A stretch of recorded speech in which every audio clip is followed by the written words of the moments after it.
नमस्कार. प्रथम श्री गणेशा नमन करून माझी कर्मभूमी भाग येथे श्री जीवन सर यांच्या विनंतीवरून मी येथे माझे विचार मांडायला आलो आहे. माझा विषय आहे विद्यार्थी संगोपना, पालक, शिक्षक व समाज यांचा सहभाग. विद्यार्थी बोललं म्हणजे ते संगोपन बोलतो आपण. मूळ जेव्हा जन्माला येतं आपण आतापर्यंत ऐकलं होतं बाल संगोपन. बाल संगोपनामध्ये आपण जेव्हा मूल जन्माला येतं ते मूल जन्माला घालणं सोपं असतं. मूल जन्माला येतं म्हणजे काय, तो दोन जीव एकत्र आले की त्यापासून मूल जन्माला येतं आणि आपण पालक होणं सोपं असतं. पण सुजाण पालक होणं फार कठीण. सुजाण पालक कोणाला बोलावं आणि पालक होणं हे सर्वांच्या हातात आहे. लग्न झालं, मुलं होतात, झाले, पण पालक होणं, तेही सुजाण पालक होणं हे फार कठीण आहे. कारण की मुलाला जन्म दिल्यानंतर तो मुलगा घडतो, त्याचं संगोपन होतं ते कुटुंबातील आजी, आजोबा, काका, काकी हे सर्व त्याच्यावर संस्कार करत असतात आणि मग तिथेच घडतं. आपण शाळेत येतो त्यानंतर त्याचं संगोपन बघतो, पण मुळात संगोपन घडतं ते घरात. आजकाल आपण बघतो की पालक तक्रार करतात की मुलगा नुसता मोबाईल घेऊन बसलेला असतो, नुसता टीव्ही बघतो. पण मुलगा टीव्ही बघतो, मोबाईल बघतो कोणामुळे? मुळात तुम्ही त्याला हातात मोबाईल दिलात ना, टीव्ही तुम्ही चालू करताय ना.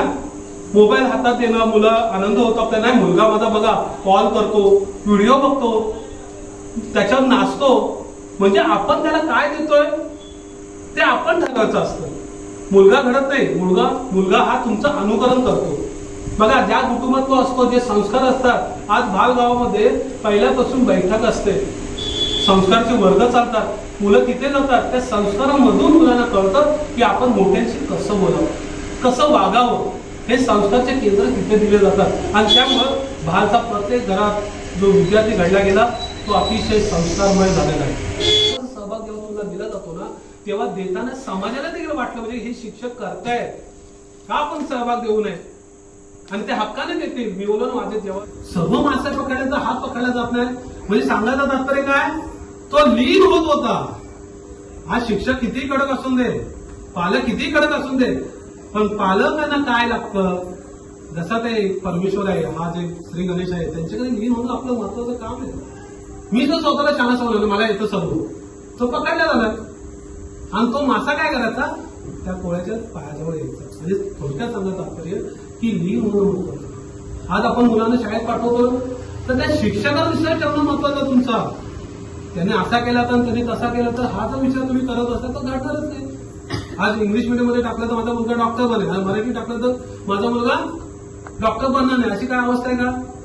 माझं स्वतःचं उदाहरण सांगेल तर माझा भाचा DM आहे, म्हणजे MBBS, MD आणि त्याच्या पुढे DM म्हणजे डॉक्टरमध्ये डॉक्टरेट पदवी. तो मुलगा देखील TMC मध्ये ठाणे महानगरपालिकेत शिकलेला मराठी मीडियम. होतं की काही शिक्षक का भाग घेत नाही. त्यांना जसा या समाजाने सपोर्ट केला होता आम्हाला, तसा सपोर्ट देणारे आज लोक किती आहेत. आज कोणी लगेच नजरेत तिरकत नव्हता. म्हणजे काय आलं, पालक पण सारासार विचार करत नाही. तुम्ही जर शिक्षकाचे संबंधित असाल तर निश्चित तुम्हाला अडचण तुमची लक्षात येईल, आपण कुठे आहोत. पण आपण काय करतो, सर्रासपणे आरोप करून वागला होतो. आणि मग तो जो शिक्षक असतो, तो उत्साही शिक्षक असतो, तो बोलतो असं जाऊ दे ना, केलं नाही केलं, पगार चालू आहे ना आपला, ठीक आहे. पण माणूस काय करतो, सुख शोधतोय, समाधान कुठे आहे. आज आम्हाला विद्यार्थी घडत असताना तो काय समाधान होतो तेव्हा की आमचे मुलं येणारच. माझा इतका आत्मविश्वास की मी सांगतो पहिला नंबर घे, दुसरा घे, तिसरा घे, हे जे सांगण्याचा आत्मविश्वास होता ना, हा मुलांमुळे होता मला. आणि मुलांनी पण निर्माण का करून दिला की त्यांचा विश्वास माझ्यावर होता आणि माझा विश्वास त्यांच्यावर होता. सांगण्याचं तात्पर्य समाज, विद्यार्थी आणि शिक्षक, आणि त्यात पालकांचा सहभाग सर्व पालकांवर आहे. पालकांनी जर सहकार्य केलं तर निश्चित शिक्षकांना देखील संधी मिळते की मी मुलांना काय घडवावं. बक्षीस सांगायचं तात्पर्य काय, विद्यार्थी कोणताही असू दे त्याचा सहभाग करून घेतला. घरापर्यंत विद्यार्थी घडवणं, त्याला चांगल्या सवय लावणं हे त्यांचा संगोपनाचा विषय झाला. पण जेव्हा विद्यार्थी माझ्या शाळेत येतो ना, तेव्हा विद्यार्थ्याला मला सहभागी करून घेता आलं. तिथं शिक्षकाची भूमिका सुरू. ही शिक्षकाची भूमिका काय, की विद्यार्थी सर्व आहेत, ठीक आहे, माझ्याकडे 60-70 मुलं आहेत, मी सर्वांकडे लक्ष देऊ शकत नाही, पण कोणत्या मुलामध्ये कोणते गुणधर्म हे समजतात. अरे माझा विद्यार्थी होता रामदास, थाळीफेकमध्ये चांगला होता, माझ्यापेक्षा जास्त लांब फेकत होता, मग त्याचे गुण वेगळे आणि जीवन सरांचे अभ्यासाचे गुण वेगळे, याची कविता पाठांतर स्पेलिंग पाठांतर यांचं चांगलं. म्हणजे विद्यार्थ्यांना आपण कोणता विद्यार्थी कुठे आपण वापरावा हे देखील एक सारथी म्हणून, जसं श्रीकृष्णाने अर्जुनाचं सारथी पद स्वीकारलं तसं शिक्षकाने देखील विद्यार्थ्यांचं सारथी पद. कारण ही जी ओली माती तुमच्याकडे आली आहे, त्या ओली मातीमध्ये कोण कृष्ण बनेल, कोण हनुमान बनेल, कोण मारुती बनेल, कोण श्री गणेश बनेल, या मूर्ती घडवण्याचं काम आपल्या हातात आहे.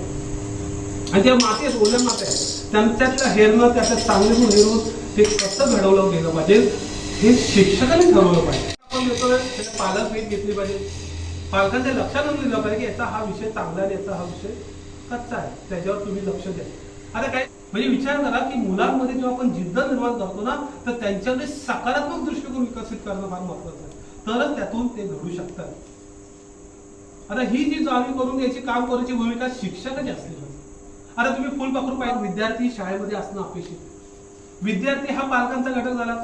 जेव्हा विद्यार्थी शाळेत येतो, त्या गावातील विद्यार्थी जो शाळेत येतो, तेव्हा समाजाची देखील एक नैतिक जबाबदारी असते की माझ्या शाळेचे विद्यार्थी जेव्हा इथून जातो तेव्हा तो गावाचं देखील नाव होतं. मग अशा टायमाला माझे शाळेचे विद्यार्थी कुठे उभा राहिला तर बोललं पाहिजे भालचं.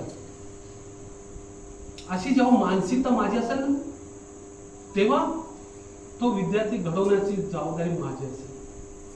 विद्यार्थी शाळेमध्ये असणं अपेक्षित. विद्यार्थी हा पालकांचा घटक झाला. जेव्हा विद्यार्थी शाळेत येतो, त्या गावातील विद्यार्थी जो शाळेत येतो, तेव्हा समाजाची देखील एक नैतिक जबाबदारी असते की माझ्या शाळेचे विद्यार्थी जेव्हा इथून जातो तेव्हा तो गावाचं देखील नाव होतं. मग अशा टायमाला माझे शाळेचे विद्यार्थी कुठे उभा राहिला तर बोललं पाहिजे भालचं. अशी जेव्हा मानसिकता माझी असेल ना, तेव्हा तो विद्यार्थी घडवण्याची जबाबदारी माझी असेल. मग त्यासाठी मला काय करता येईल, तो भले तिथं जीवन सरांसारखे विचार घेऊन जर एखादं कीर्तन आयोजित केलं, समाज प्रबोधन करणारे असं काही व्याख्यान ठेवलं, कोण ऐकायला जाईल का? नाही, तिथे जाणार नाही, तिथं गर्दी दिसणार नाही. ते त्या ठिकाणी काही सांस्कृतिक कार्यक्रम, डान्सचे कार्यक्रम ठेवा, मुलांची गर्दी तिकडे, पण इथं जाणारी व्याख्यान आहे आणि या मुलांना व्याख्यान ऐकायला कोणी येणार नाही.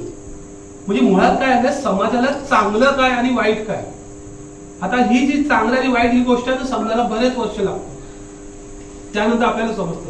आज इथं मी श्री गणेश गणपती निमित्त श्री जीवन वडवी सर याने मला इथं बोलवलं आणि मला जे काही 4 शब्द तुम्हाला सांगायचे वाटले मनापासून, ते मी ते सांगितले.